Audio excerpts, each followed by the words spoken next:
Change for the sake of change. Despite, I thought the weirdest thing. So like all this was fine. Do you guys remember the LCS Dome? The LCS Dome. Can I show you guys the LCS Dome? The LCS Dome to me is where I was like, what the fuck? Who are they trying to appeal to? Bro, and then during COVID, where they had the Sushi Dragon LCS performance, that's when it started just feeling like it wasn't official. Like there was this prestige with the LCS. Like the LCS was about just like a clean product in esports. You know, like they would have the matches, analyst desk. It was just very crisp. And then when they had like Sushi Dragon on there being like, yo, LCS, and then doing his thing. Wait, let me see if I can find it. Okay, LCS Dome 2020. The other part of this was like the Sushi Dragon LCS performance. Let me find this one. Like this was like really fucking awkward to me. Why was this shit on the LCS? Who's that guy? What's up, guys? How you doing, man? High five? High five? We totally get each other. What's up? How you doing? Friday Night League, what is up? Of course. Mid lane. This is what it was like, bro. Announce yourself. This is what it was. This is the content. KDA? What? This was on LCS. All right, DJ, play the music. All right, here we go.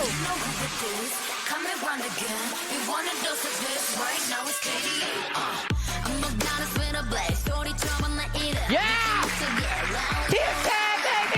Is this not like the most uncomfortable thing of all time? This shit is so hard to watch. Like imagine you're somebody who's an LCS fan, you watch for years, you're all about like the competitive aspect of it. You think it's such like a clean cut league. And then you just get this. It's like, who is this appealing to, bro? Who is this appealing to? And then he just does this shit. Like this is like what Sushi Dragon does. Here.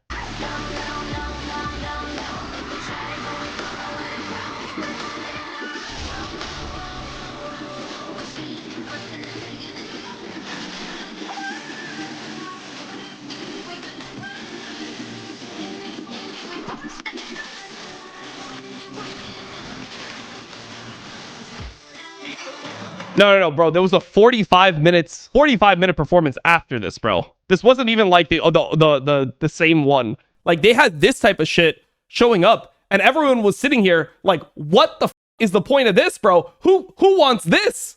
Who wants that shit, bro? Who is sitting there and like, man, you know what the LCS really needs?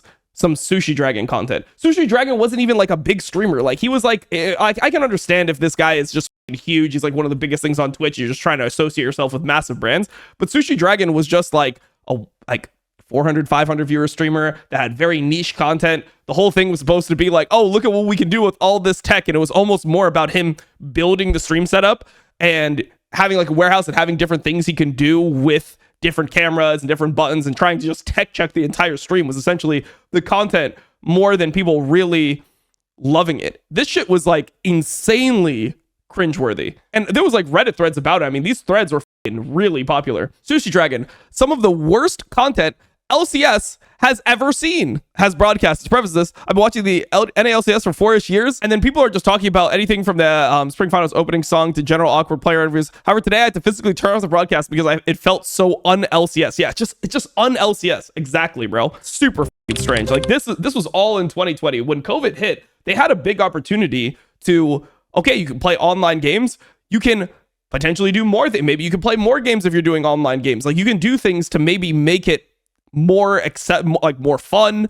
There's still a huge brand, and instead they just went this like route of making it feel very artificial, very fake, and just very cringe.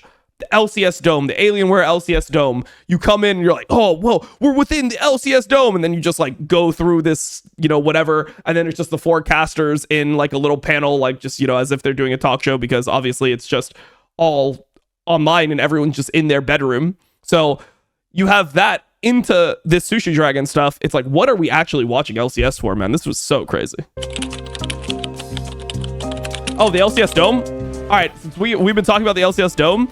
Welcome back to the Bud Light Breakdown, where we have officially, gentlemen, our 2020 LCS Here we Summer go. Champions, and it's TSM. Order has... This is the LCS Dome after the games. But it would start with more than this. Gentlemen, our 2020 LCS. Welcome back to the Bud... See? Welcome back to the Bud Light Breakdown, where we have officially, gentlemen, our 2020 LCS Summer Champions and its TSM. Order. Where's the beginning has of it, been though? Restored to the region after a few years. Yeah, I mean, I wanted to show more of like how they have like the outside of it, and then you go in with the cameras, and then it's just the people sitting here. But whatever. I mean, that was how it did look. But